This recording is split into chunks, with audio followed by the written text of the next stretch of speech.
Alright, it's 6 in the morning. I turn off the electric fence and I'm gonna give grass to the horses. Here we go. Hi, buddy. So first off, up. Yeah.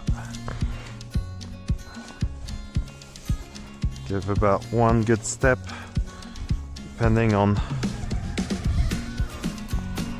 how many horses and the size of the paddock. Hi, Capri. Maybe we'll go riding, you and me, today, huh? Hi, buddy. Hi. Let me get you some food, yeah? Yes, boys, I'm coming.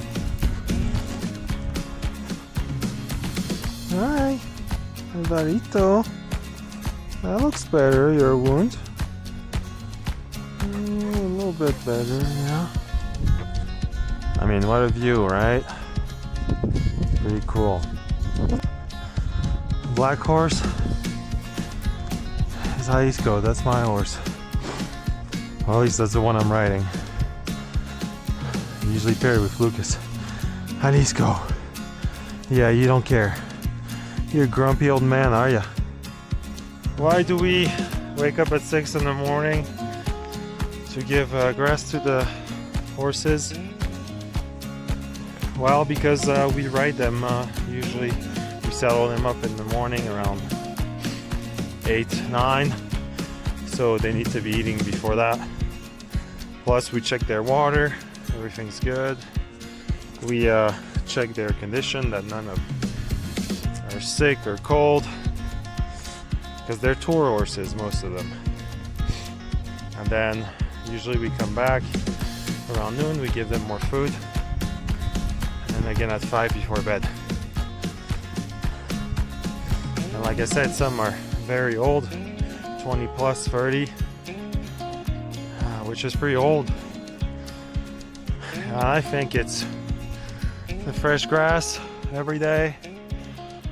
A little grain, not too much. A little bit of what they call a flechillo, which is a wheat bran.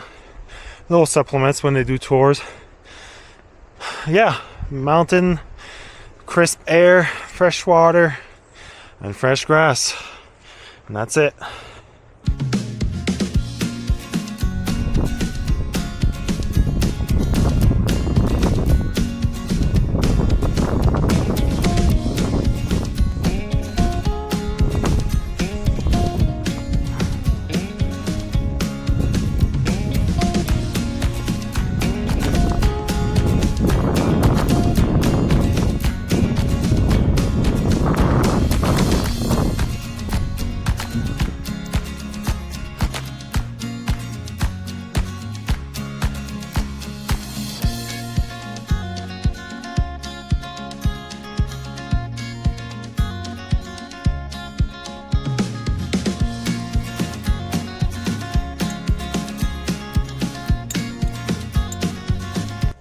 After a long day, 2 rides, it's nice to just sit down and watch the horses eat, relax.